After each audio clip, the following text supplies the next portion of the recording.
24-এর গণ অভ্যুত্থানের সময়টার কথা আমি এখনো মনে করতে পারি। ফেসবুক ইউটিউবে সামান্য কিছু ফলোয়ার থাকার সুবাদে গণ অভ্যুত্থানের সময় পোস্ট এবং ভিডিওতে কথা বলেছি খুব হিসাব করে, কারণ প্রচন্ড ভয় পাচ্ছিলাম। সেই ভয়কে পাশ কাটিয়ে কিছুটা ফিল্টার করে সেই সময় চলমান আন্দোলন নিয়ে যে কয়টা ভিডিও এবং পোস্ট করেছিলাম সেসবও এক পর্যায়ে উপর মহলের চাপে ডিলিট করে দিতে বাধ্য হয়েছিলাম এবং তারপর প্যাসিভ ওয়েতে কথাবার্তা বলে ভিডিও পোস্ট করেছি। কারণ আমি প্রচন্ড ভীতু প্রকৃতির একজন মানুষ, তাই হয়তো চাপ সামাল দিয়ে সরকারের বিরুদ্ধে ডিরেক্ট কিছু বলার সাহস করে উঠতে পারেনি। আর আমি বিশ্বাস করি আমার যে অল্প বিস্তর পরিচিতি তাতেই আমার উপর যে চাপ এসেছিল তা অন্যান্যদের তুলনায় হয়তো সামান্যই ছিল, আর সেটাও তৎক্ষণাৎ উপেক্ষা করতে পারিনি। কিন্তু যারা ওই সময় প্রতিটি চ্যানেলের শিরোনাম হয়েছিলেন, উচ্চস্বরে সরাসরি সরকারের বিপক্ষে কথা বলেছেন, চিন্তা করে দেখেন তাদের উপর কেমন চাপ ছিল। আন্দোলনের সামনের সারিতে থাকা সমন্বয়কদের এক পর্যায়ে ডিবি ধরে নিয়ে গেল, এক একজনের পরিবারের উপর আসলো প্রশাসনিক চাপ। এত কিছুর মধ্যেও তারা হাল ছাড়েনি, যে কারণে আমার মতো লাখ লাখ ভীতু মানুষ তাদের উপর ভরসা করেছিল, একটা ভালোবাসা জন্ম নিয়েছিল তাদের জন্য। আর এই ভালোবাসা জন্ম নেওয়া মানুষগুলোর মধ্যে একজন আসিফ মাহমুদ সজীব ভুইয়া। হাসিনা পতনের পর নতুন সরকারের দায়িত্বে প্রবেশ করলো আসিফ মাহমুদ, আর গত এক বছরে সবচেয়ে বেশি অভিযোগ এসেছে এই আসিফ মাহমুদের বিপক্ষেই। যেই মানুষটা লাখ লাখ মানুষের আস্থার জায়গায় ছিল, সেই মানুষটার বিপক্ষে এত এত অভিযোগ কেন? এই অভিযোগগুলোকে কোনো মহল ষড়যন্ত্র করে দিয়ে যাচ্ছে, নাকি সত্যি আসিফ মাহমুদের মধ্যে সমস্যা আছে? চলেন এই ব্যাপারটা বোঝার চেষ্টা করি। প্রথমত অভিযোগগুলো বুঝবো, সেই অভিযোগগুলোর সাথে ভিন্ন রাজনৈতিক মতাদর্শগত ঝামেলা আছে কিনা সেটা খোঁজার চেষ্টা করব। এরপর সেই অভিযোগের ব্যাপারে আসিফ মাহমুদের বক্তব্যগুলো অ্যানালাইসিস করব। চলেন শুরু করি। তো প্রথমে আমাদের একটা জিনিস বুঝতে হবে যে বাংলাদেশের রাজনৈতিক পরিমণ্ডলে একটা কমন কালচার দাঁড়িয়ে গেছে, আর তা হলো প্রতিপক্ষের নামে দুর্নাম ছড়িয়ে জনগণের সামনে তার ইমেজ নষ্ট করা। আগে এইটা এলাকা ভিত্তিক জনগণের মুখে মুখে ছড়ানো হতো, এরপর টাকা পয়সা দিয়ে টিভি বা পত্রিকায় নিউজ করিয়ে করা হতো, আর এখন নিউজ করানোর পাশাপাশি 8 থেকে 10টা সোশ্যাল মিডিয়ার অ্যাকাউন্ট থেকে লাগাতার প্রোপাগান্ডা ছড়ানো হয়।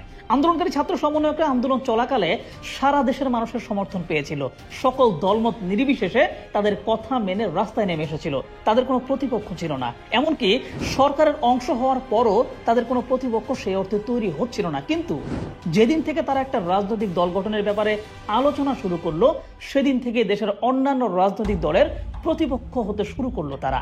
দল গঠনের পর ছাত্ররা প্রধানত বৃহৎ দল বিএনপির প্রতিপক্ষে পরিণত হয়, কারণ রাজনৈতিক দল মাত্রই সরকারে যাওয়ার জন্য চেষ্টা করে।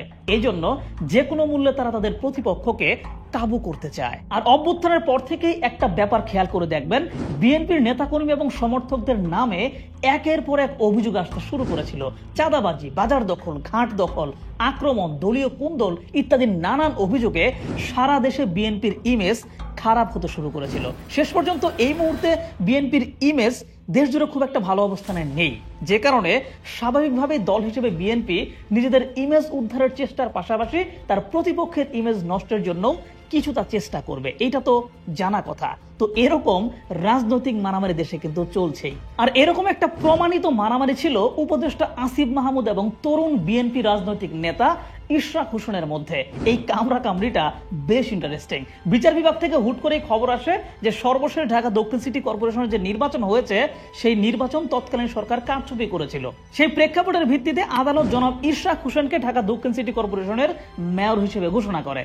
মানে নির্বাচন অবৈধ ছিল, এইটা বিএনপি সহ সবাই বিশ্বাস করে। কিন্তু সেই নির্বাচনের জের ধরেই এতদিন পর ইশরাক হোসেনকে যখন বৈধ মেয়র হিসেবে ঘোষণা করে, তখন সেটাকে আবার সমর্থন দেয় বিএনপি সহ ইশরাক হোসেনের সমর্থকরা। কিন্তু ইশরাক হোসেনের সামনে বাদ সাধে আসিফ মাহমুদ, কারণ সিটি কর্পোরেশন মূলত স্থানীয় সরকার মন্ত্রণালয়ের অধীনে, আর সেই মন্ত্রণালয়ের মন্ত্রী আসিফ মাহমুদ। মন্ত্রণালয়ের পক্ষ থেকে ইশরাক হোসেনের মেয়র হিসেবে শপথ নেওয়ার পথে আইনি জটিলতা তৈরি করা হয়, আর এইটাকে মানতে চায় না ইশরাক সমর্থকরা। তারা টানা অনেক দিন পুরান ঢাকা অচল করে রাখেন, নগর ভবন অচল করে রাখেন, উপদেষ্টা আসিফ মাহমুদের ছবিতে জুতা নিক্ষেপ করেন।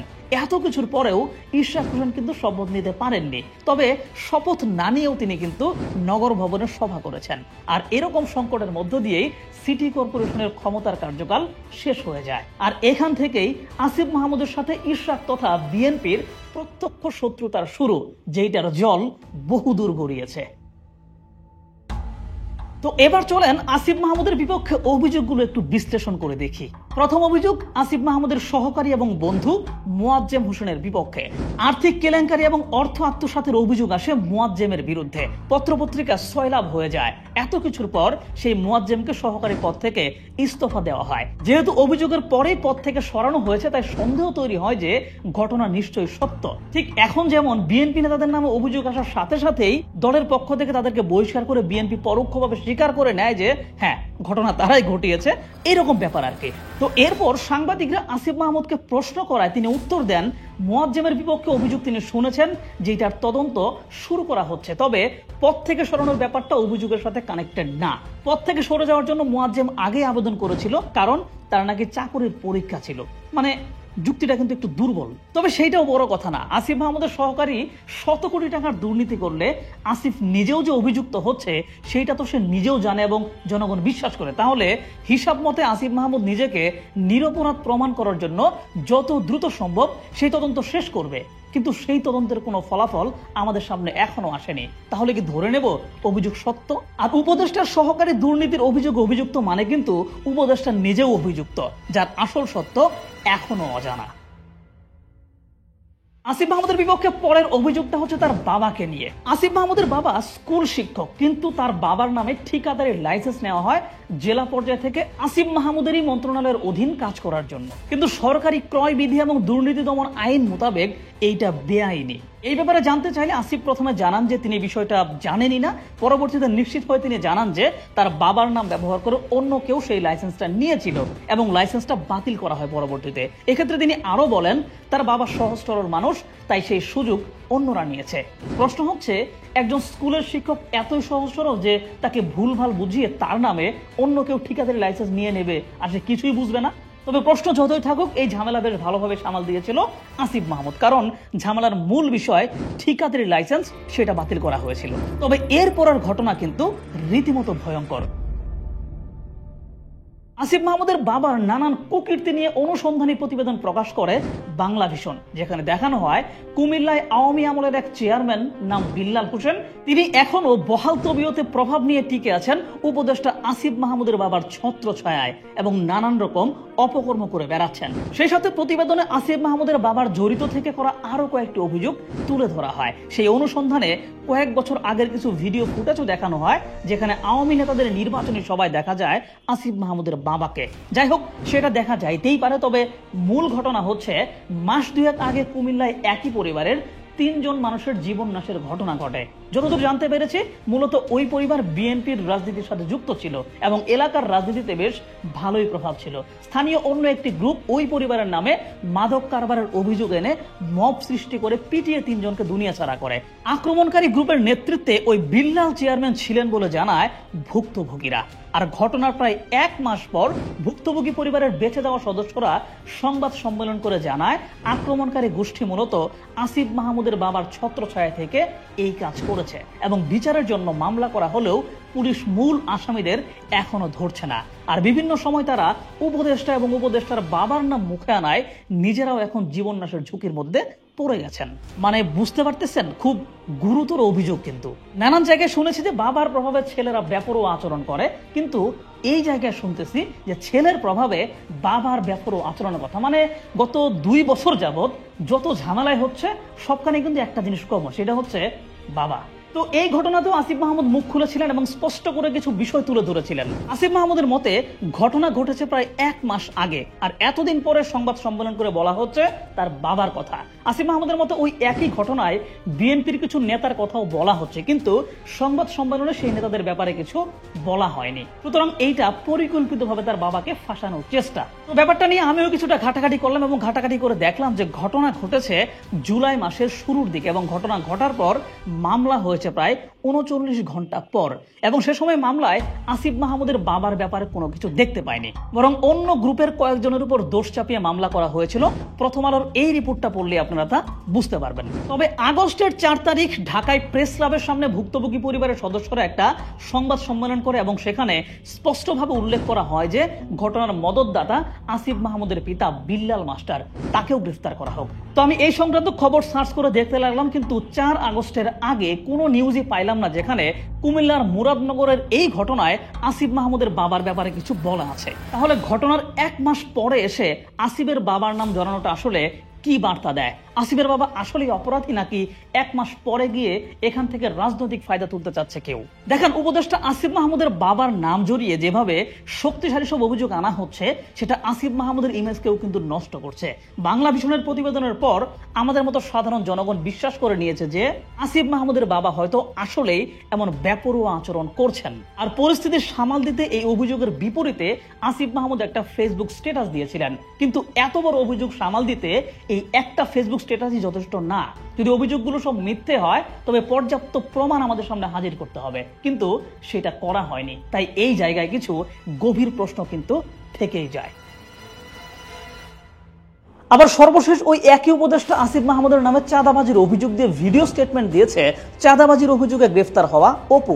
প্রায় 30 মিনিটের বেশি লম্বা ভিডিওতে সে দাবি করেছে ছাত্র নেতাদের দ্বারা উপদেষ্টা আসিফ মাহমুদ সহ অনেক বড় বড় নাম যেমন এনসিপির নেতারাও এরকম বড় বড় চাঁদাবাজির সাথে জড়িত। গুলশানে সাবেক আওয়ামী লীগ এমপির বাসায় চাঁদাবাজির সময়ের এক সিসিটিভি ফুটেজে জানে আলম অপুকে দেখা যায়। সেই ভিডিওর সূত্রে অপু জানায় ওই দিন অপুকে জানানো হয় নাই যে ওইখানে টাকা নেওয়ার জন্য যাওয়া হচ্ছে, বরং রিয়াদ নামের ছেলেটা এক বিশেষ অভিযানের কথা বলে অপুকে ওইখানে নিয়ে যায়। আর রিয়াদের কাছ থেকে অপু জানতে পারে মোটা অঙ্কের টাকা নেওয়ার কথা বলেছে এক বড় ভাই।